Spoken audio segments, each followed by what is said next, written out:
El libro de Romanos, capítulo número 10, de los versículos 9 al 15. Ahí vamos a leer la palabra del Señor en esta tarde, bajo este tema, enviado, ¿ya? Pero así, enviado, no enviado, sino enviado, ¿ya? Capítulo 10 del libro de Romanos, del versículo 9 hasta el número 15. Dice la palabra del Señor de esta manera, capítulo 10, del 9 al 15 en esta tarde. Dice que si confesares con tu boca, o que si confiesas con tu boca que Jesús es el Señor y crees en tu corazón que Dios lo levantó de entre los muertos, serás salvo. Porque con el corazón se cree para ser justificado, pero con la boca se confiesa para ser salvo. Así dice la Escritura. Así dice la Escritura. Todo el que confíe en Él no será jamás defraudado. Pienso que alguien necesita oír esta palabra de Dios. Todo el que confiese en Él no será jamás defraudado. Bendito sea Dios por su palabra. No hay diferencia entre judíos y gentiles, pues el mismo Señor es Señor de todos y bendice abundantemente a cuantos lo invocan. Porque todo el que invoque el nombre del Señor será salvo. Ahora bien, ¿cómo invocarán a aquel en quien no han creído? ¿Y cómo creerán en aquel de quien no han oído? ¿Y cómo oirán si no hay quien les predique? ¿Y quién predicará si no es enviado o sin ser enviado? Así está escrito. Qué hermoso es recibir el mensajero que trae buenas nuevas. Qué hermoso es recibir al mensajero que trae buenas nuevas. Titulamos entonces, o pusimos a esta palabra del Señor, enviado. Ese es el tema que nos compete para una tarde misionera como esta, ¿no? De la cual damos gracias infinitas al Señor por su bondad y su misericordia. Bueno, el texto que acabamos de leer, para entrar ya en materia, el texto que acabamos de leer ofrece interesantes detalles en relación con lo que nosotros llamamos o conocemos como el plan de salvación. Plan de salvación, ¿ya? Ahora, este plan, por eso llamamos plan, porque es la forma que Dios ha ideado, es la manera que el Señor ha establecido para salvar a toda persona. Es la forma que el Señor ha establecido para salvar a toda persona, para rescatar a todo ser humano, rescatar a toda persona de su pecado y de las terribles consecuencias del pecado. Es la manera que el Señor estableció para salvar, para rescatar, para recuperar a toda persona, a todo ser humano. Por eso hablamos de plan de salvación. Ahora, este plan ya está establecido por el Señor y evidentemente contempla, el centro de este plan contempla que Jesucristo, el Señor, da la vida en la cruz del Calvario por nuestros pecados, por los del mundo en general. Ahora, este plan evidentemente tiene también una parte que nos compete a nosotros. Hay en este plan un quehacer nuestro. Hay en este plan algunos pasos que nosotros tenemos que dar para que la salvación se concrete, para que la salvación se haga efectiva, para que el sacrificio de Cristo en la cruz del Calvario, su muerte en la cruz del Calvario, no quede como algo sin resultado o sin fruto. Este mismo texto nos habla un poquito acerca de lo que nosotros tenemos que hacer, lo que cada persona tiene que hacer. Versículo 9, por ejemplo, ya nos habla acerca de aquello y podríamos mencionar unas 3 cosas que toda persona tiene que hacer. Por ejemplo, confesar a Jesucristo. En este plan de salvación está contemplado que nosotros confesemos a Jesucristo como Señor de nuestra vida. Eso es un tema súper importante y es algo que no puede quedar solo en la palabra, sino que tiene que convertirse en el hecho. Jesucristo tiene que ser en el hecho, en la realidad, en el día a día, en el diario vivir a lo largo de toda la vida, tiene que ser nuestro bendito Señor. Jesucristo tiene que ocupar el centro de nuestra vida. Por eso entonces se señala que uno debe confesar a Jesucristo como Señor de su vida. Luego también este texto nos habla acerca de que nosotros tenemos que creer en su resurrección. Todo el que confiesa que Jesús es el Señor y cree que el Señor lo resucitó de entre los muertos será salvo. Ahí está. Entonces, es necesario creer en la resurrección del Señor. ¿Por qué? Porque la resurrección del Señor es la más clara señal, es la más potente señal de que efectivamente el Señor pagó por nuestros pecados, pero al mismo tiempo venció a la muerte. Bendito sea su nombre. Entonces, el Señor ahora resucitado da testimonio de que Él es el vencedor, Él es el gran ganador. La palabra del Señor dice que si el Señor no ha resucitado, entonces nuestra fe es vana. Todo lo que hemos creído es vano, aún estamos en nuestros pecados. Pero como Jesucristo resucitó, nosotros podemos testificar y podemos señalar que efectivamente el pecado ha sido vencido en nuestra vida y hemos ahora sido alcanzados para el reino de Dios, para el reino de la luz. Lo tercero que señala la palabra de Dios aquí en este libro de Romanos, en esta carta del apóstol Pablo a los romanos, es que nosotros tenemos que invocar su nombre. Todo aquel que invocare, todo el que invoque el nombre del Señor, dice el versículo 13, todo el que invoque el nombre del Señor será salvo. Todo el que invoque el nombre del Señor. Allá en el norte del África, al costado de Europa, acá en el sur del país, en la Patagonia chilena, en la alta montaña, en medio de los pueblos mapuches, en medio de todo esto, en el norte del país, en el otro lado del continente, donde sea, Señor, donde sea. La palabra del Señor dice que todo el que invoque el nombre del Señor será salvo. Ahora, invocar es una expresión bien interesante en la palabra de Dios porque invocar tiene que ver con dar derecho. Dios me concede el derecho de que yo pueda clamar a Él, porque ese derecho no lo tenía, no había por dónde yo pudiera clamar a Dios, pero en su infinito amor el Señor me concede el derecho de poder clamar en su presencia. Invocar tiene que ver con pedir ayuda. Ahora yo puedo suplicar la ayuda de los cielos. Dios me concede, me abre puerta, me abre camino para que yo pida ayuda, para que yo llame en voz alta, para que yo llame o invoque o hable en voz alta y busque al Señor. Todo eso tiene que ver entonces con invocar. Todo aquel que invocare el nombre del Señor será salvo. Pero todo esto que hemos estado considerando en esta tarde, podríamos decir, está muy relacionado y muy ligado a una cadena de situaciones. El plan está, la parte nuestra está, ¿verdad?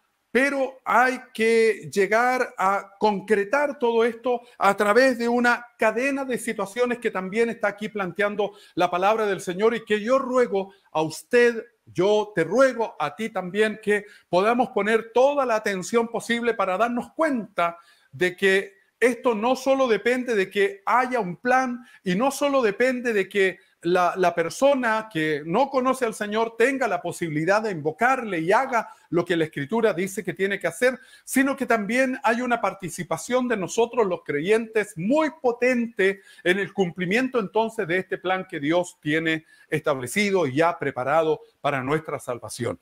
Esta cadena de situaciones dice, plantea de que muchos no llegan, muchos no han llegado y no van a llegar lamentablemente a conocer al Señor. Hay gente que no va a llegar a conocer al Señor. Hasta ahora hay gente que no conoce al Señor. Yo sé que cada uno de nosotros sabe de más de una persona que en este momento no ha confesado el nombre del Señor, no ha invocado el nombre del Señor, por lo tanto no es salvo. Yo sé que usted conoce a más de una persona que en este minuto no tiene salvación en su vida. Bueno, la palabra del Señor señala entonces que muchos no llegan a invocar el nombre del Señor porque no tienen fe. No invocan al Señor porque no tienen fe. no han creído y no han creído en el Señor porque su fe no ha sido activada, no ha llegado a creer en el Señor. Mucha gente no ha confesado el nombre de Dios porque no cree en Dios, y muchos no creen en Dios porque su fe no se ha activado, su fe está como durmiendo, está pequeña, es insuficiente para llegar a creer en el Señor. Su fe es demasiado escasa. Muchos tienen poquísima fe o una fe que no se ha activado, y no se ha activado porque no han oído. Va conmigo, ¿verdad? No se ha activado esta fe porque ellos no han oído. ¿Qué no han oído? No han oído la palabra de Dios. La palabra de Dios trae fe. La palabra de Dios activa la fe. Por eso siempre tenemos que estar cerca de la palabra del Señor, porque la palabra de Dios activa nuestra fe. La palabra de Dios fortalece nuestra fe. La palabra de Dios alienta nuestra fe. La palabra de Dios acrecienta nuestra fe. Usted sabe que esto funciona así. Gloria al nombre del Señor por su palabra y por la posibilidad de hacer que nuestra fe crezca día a día. Bueno, muchos no están ahí porque no han oído la palabra de Dios. Como no han oído la palabra de Dios, su fe está ahí como inerte, su fe está ahí como dormida. Ahora, muchos no han oído la palabra de Dios porque nadie les ha compartido esa palabra. Mucha gente no ha oído la palabra de Dios, mucha gente no ha oído la palabra de Dios, por eso su fe no está activa. No han oído la palabra de Dios porque nadie se las ha compartido, nadie se las ha predicado, nadie ha llegado a ellos con la bendita palabra del Señor, nadie ha llegado a ellos con el mensaje de salvación, nadie ha llegado a ellos con el evangelio que salva, que no condena primero, sino que salva. El evangelio es la palabra que salva. El evangelio es la bendita noticia del gran amor de Dios expresado en la muerte de Cristo en la cruz del Calvario. Bueno, muchos no han oído porque nadie les ha compartido. Nadie ha llegado a ellos. Por eso en Romanos 10, versículo 14, ya habla acerca del hecho de que no hay quien les predique, no hay quien predique. Es lamentable cuando llegamos a una situación como esa. Es lamentable cuando nosotros, la iglesia, no predica. Es lamentable cuando nosotros, la iglesia, no comparte el evangelio. Es lamentable cuando nosotros, los adolescentes, los jóvenes, los niños, las familias, los hombres, las mujeres, los extranjeros, los nacionales, los casados y los solteros, los viudos, los separados, en fin, todos los que componemos la iglesia del Señor, callamos. Es lamentable cuando nosotros no compartimos, porque si nosotros no compartimos la bendita palabra del Señor, no logramos que la gente oiga. Y si la gente oye, ya usted sabe la seguidilla de situaciones que se dan. Así está señalado en la palabra del Señor. Muchos potenciales predicadores, muchos potenciales comunicadores de la palabra de salvación finalmente no llegan a serlo, no llegan a ser verdaderos predicadores. Muchos potenciales comunicadores del evangelio no llegan a ser comunicadores en verdad, porque asumen que no son enviados, porque a lo mejor piensan que no es tarea de ellos, porque a lo mejor consideran que no son comisionados, no se sienten comisionados, no se sienten responsables de compartir la palabra del Señor, y entonces no la comparten y parece que no sucede nada. Si yo no comparto, no ocurre nada. Pero ya hemos señalado la seguidilla de situaciones que se dan y al final la gente no llega a conocer al Señor, que es la parte más lamentable. Concluimos entonces en que la clave de todo es saberme llamado. La clave de todo es que yo asuma, creyente normal de una congregación, que yo asuma que soy llamado por el Señor, que soy comisionado por el Señor, que de alguna forma el Señor comparte conmigo lo que es su tarea. Ahora Él me la traspasa y yo debo seguir con esta tarea que el Señor comenzó cuando muere en la cruz del Calvario. Es vital entonces, es clarísimo que yo estoy acá para funcionar como una persona que ha sido enviada por el Señor, enviada, mandada por el Señor para compartir con otros el evangelio de salvación, la palabra bendita del Señor Jesús. Donde usted vive, donde yo vivo, donde usted y yo trabajamos, donde tú estudias, donde está tu círculo de amistades, donde está tu familia, en la comuna donde el Señor te ha permitido vivir. Cada uno de nosotros deberíamos entonces sentirnos enviados. Cada uno de nosotros deberíamos sentirnos comisionados. Tenemos una tarea, la tarea de compartir el Evangelio, la bendita palabra de Dios con todos los que sea posible para alcanzar a muchos más para el reino de Dios. Si cada uno de nosotros asumiera de buena gana este llamado, si cada uno de nosotros asumiera de buena gana esta comisión, si cada uno asumiera de buena forma este hecho de ser enviados, sin duda muchos más creerían, mucha gente más creerían, muchos más invocarían el nombre del Señor, muchos más vendrían a la salvación, muchos más saldrían del mundo de pecado y de condenación y ahora serían parte de la familia de Dios, de la familia de la fe. Todo eso, si nosotros asumimos el llamado, si asumimos la tarea que el Señor nos ha encargado, si nosotros, iglesia, asumimos que cada uno de nosotros es enviado, no necesariamente usted tiene que ir al otro lado del mundo para compartir la palabra del Señor. Entonces, esta mañana, yo por enésima vez vi un video que está en CD. Yo sé, me va a decir que es antiguo. Sí, es antiguo. Es del año 2006. Sí, ya sé, tiene 15 años el video, ¿ya? Sí, estoy clarito en eso. Todo lo que usted me diga, yo lo tengo absolutamente claro. Por si en casa usted está diciendo, el pastor, sí, yo sé. Tiene 15 años, ¿ya? Es un video muy bueno que lamentablemente, como está hecho en CD, no se puede transmitir tan fácil, no tiene la calidad de lo que se hace hoy día, pero el mensaje es maravilloso, el contenido es maravilloso y me sigue emocionando cada vez que lo veo. Se llama simplemente Zona Misionera, año 2006, ¿ya? Entonces, no lo anote porque no está en ninguna parte, lo tengo yo nomás. No lo anote, no lo va a encontrar, ¿ya? ¿Ok? No lo va a encontrar. Y habla entonces de una visita que un misionero americano hace a distintos misioneros que están en la Patagonia chilena. Es impresionante ir conociendo a estos hermanos que trabajan en tantos lugares tan lejos, tan apartados.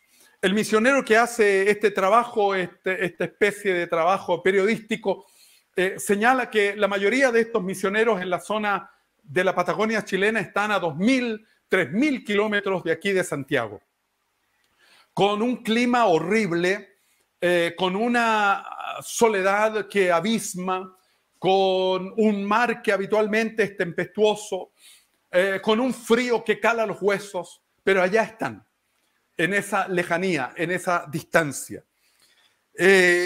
Comienza él a preguntarle a distintos hermanos, a Héctor y a Berta, por ejemplo, que están en Puerto Aysén, a Víctor y a Mónica, que están en Coyhaique, a Pedro, que está en Punta Arenas, a Emilio, a Elizabeth, que están en Chile Chico, a Felipe y a su esposa, que están en Puerto Williams, que es el último lugar de nuestro país, el último lugar poblado de Chile en este momento.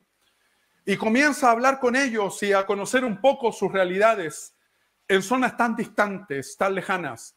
Les pregunta, por ejemplo, qué ha sido para ellos lo más difícil del lugar. Y la mayoría coincide que es el clima. El clima es duro, dicen ellos. Es muy difícil estar acá cuando llega el invierno. Los inviernos son largos, los días se hacen cortísimos, las noches son eternas. Se ve poco sol, se disfruta poco el sol. Hace mucho frío, las temperaturas pueden bajar de 20 grados bajo cero, evidentemente. Pueden ser mayores a 20 grados bajo cero. Las condiciones son malas. Mucha lluvia, mucho frío, mucha nieve, mucho hielo.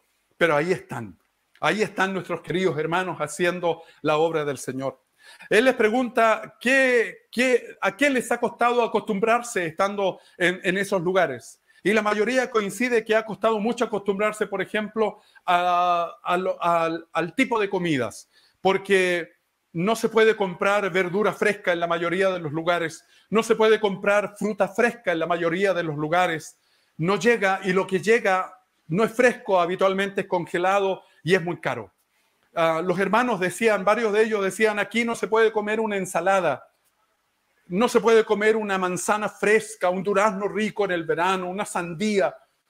Dios mío, cuando usted se pone a pensar en eso, seguramente usted hoy día, que me está oyendo, me está escuchando en este minuto, usted hoy día pudo ir a la feria y compró rica verdura, compró buena verdura fresca, se regodeó mirando en un local y en otro hasta que compró lo que a usted le pareció que estaba mejor. Compró buena fruta hoy. Sus hijos, su marido, su mujer ha disfrutado en su casa. Usted ha disfrutado de una fruta rica de temporada, rica, fresca, saludable.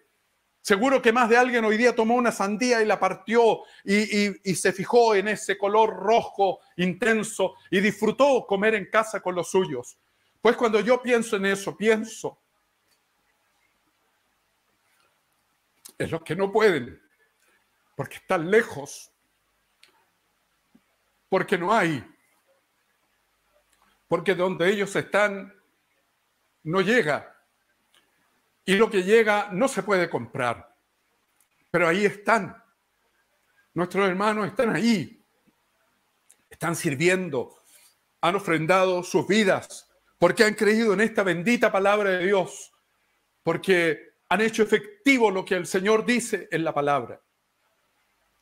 Cuando finalmente, después de algunos minutos, el video es muy lindo, muestra los lugares donde ellos están, el misionero les pregunta, ¿por qué están ahí? ¿Por qué? ¿Por qué están allá tan lejos, en Punta Arenas, en Coyhaique, en Puerto Cisne, el pastor Enové, a quien apreciamos tanto y tratamos de apoyar de la mejor manera que podemos? ¿Por qué los que están en Chile Chico? ¿Por qué en Williams, Puerto Williams? ¿Por qué? ¿Por qué están ahí? Entonces ellos coinciden exactamente en lo mismo y dicen, estamos aquí porque hemos venido a establecer la iglesia del Señor. Nos interesa establecer la iglesia del Señor. Por eso estamos aquí. Cuando les pregunta el misionero por qué están aquí, la mayoría coincide en decir, estamos aquí porque queremos cumplir con el llamado que el Señor nos hizo. Queremos que esto tome fuerza, tome forma, el llamado que el Señor nos hizo. Algunos de estos misioneros vienen del norte del país, de Vallenar, de Freirina, Huasco, de La Serena, de Santiago, y están a miles de kilómetros sirviendo al Señor. Nuestro querido José y Daniela han dejado su país, están lejos, pero muy lejos para servir a Dios. Cuando le preguntan a la mayoría de estos misioneros y les dicen, ¿qué es lo que te ha costado superar? Y ellos dicen la lejanía, la distancia.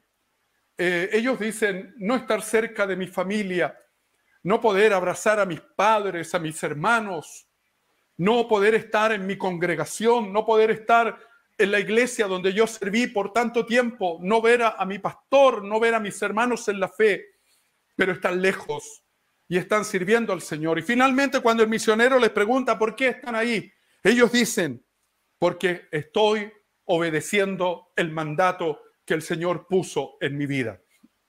Estoy obedeciendo el mandato.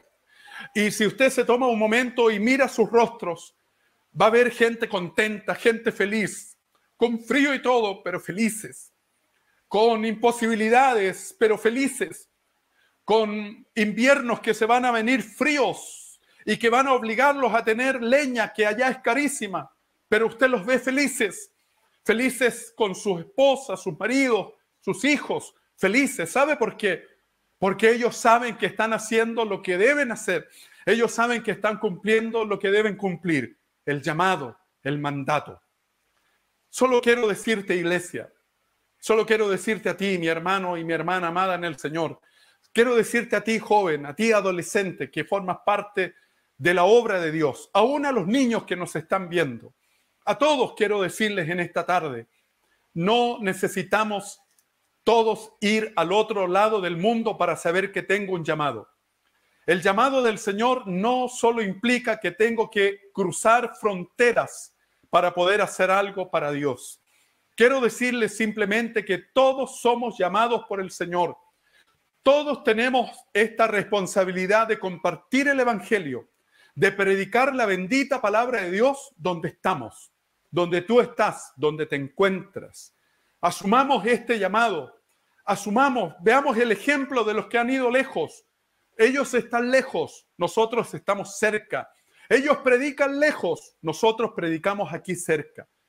Hagamos todos esta bendita tarea, cumplamos este llamado. Estamos aquí todos para servir al Señor. Les invito a que lo hagamos. Les invito para que cada uno de nosotros se sienta un enviado por Dios, simplemente enviado por Dios en el lugar donde estoy, en el lugar donde me encuentro. Padre Santo, hemos orado ya por tantos misioneros, pero queremos agregar estos nombres, Señor, de hermanos que están ahora en el campo misionero y que finalmente se sembraron en el sur, en la Patagonia chilena, y que lo más seguro, Señor, es que nunca más vuelvan de allá, sino simplemente dediquen todo el tiempo que les queda por delante para servirte. Oramos por Pedro Carvajal, Señor. Bendecimos la vida de Pedro. Oramos por Héctor y Berta. Oramos por el trabajo de ellos en Aysén. Oramos por Víctor y Mónica en Coyhaique. Oramos por el pastor Enové y su esposa en Puerto Cisnes. Oramos por Emilio y Elizabeth en Chile Chico. Oramos por Felipe, si aún está, Señor, en Williams. Oramos por cada uno de ellos. Oramos por los que se añaden, los que se agregan. Pero también en esta tarde simplemente oramos por nuestra propia vida, por la responsabilidad que nosotros tenemos de compartir el Evangelio aquí, cerca. También somos enviados a nuestra familia, somos enviados a nuestros amigos, a nuestros compañeros de trabajo o de colegio, de universidad. Somos enviados a los vecinos, al barrio, a la comuna donde nosotros estamos. Señor, yo te ruego que esta palabra sirva para despertar a muchos, para que muchos también se añadan a esta maravillosa tarea que le toca a cada creyente por ser un enviado del Señor para compartir el Evangelio. Muchas gracias en el nombre de Jesús. Amén y amén.